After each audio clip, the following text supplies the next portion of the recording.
presented by Sandhya Entertainment.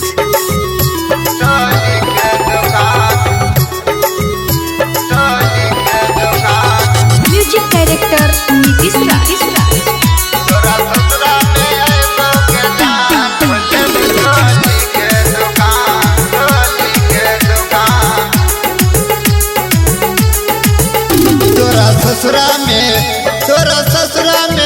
तोरा ससुरा में आइबो के जान खोलब चोली के दुकान।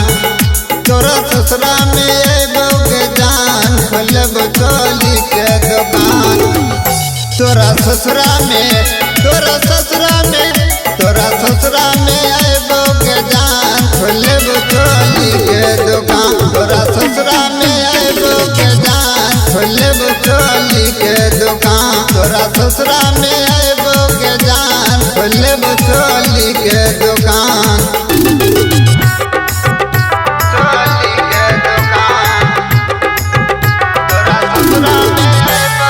म्यूजिक डायरेक्टर नीतीश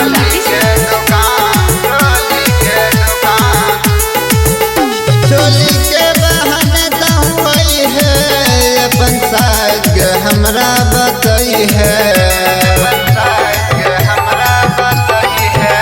चोली के बहाने दहुई है अपन साज हमरा बताई है।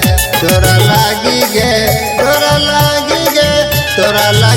देबो फिर दुकान खोल देबो चोली के दुकान। तोरा ससुरा में आइबो के जान खोल देबो चोली के दुकान। खोल देबो लहंगा के दुकान।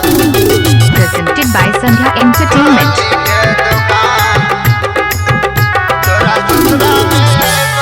म्यूजिक डायरेक्टर नीतीश राज।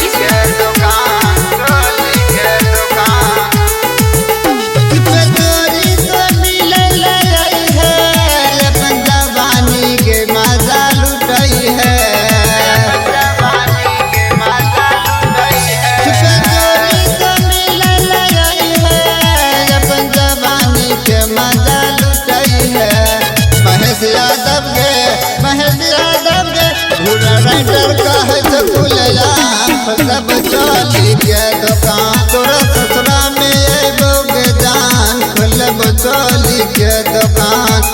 खोल देबो लहंगा के दुकान। यदि आप चाहते हैं संध्या एंटरटेनमेंट के सभी ऑडियो वीडियो देखें तो चैनल को सब्सक्राइब जरूर करें और बेल आइकन को दबाना ना भूलें।